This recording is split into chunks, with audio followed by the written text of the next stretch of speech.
बाप्पा पडले असते माझ्या अंगावर. नमस्कार मंडळी, मी शुभम गुजर. मी करतोय 50 day challenge stay at Ganpati मंडप. सो हा माझा दिवस 5वा. सकाळी उठून मी जातो जिमला.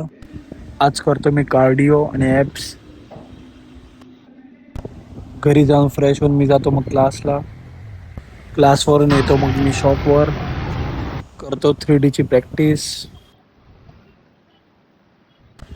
बुक झालेलं बाप्पा ॲडजस्ट करतो. नेक्स्ट डेला पूजा असल्यामुळे मी सगळ्या मूर्त्या ॲडजस्ट करतो.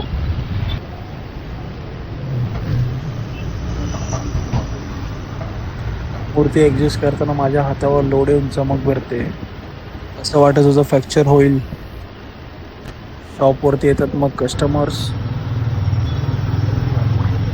सो गाईज, नेक्स्ट डेला पूजा असल्यामुळे शॉप अर्धा दिवस बंद राहणार आहे आणि आजचा दिवस हा माझा इथेच संपतो. माझी 50 डेजची जर्नी पाहण्यासाठी फॉलो करा, सबस्क्राईब करा आणि शेअर करा.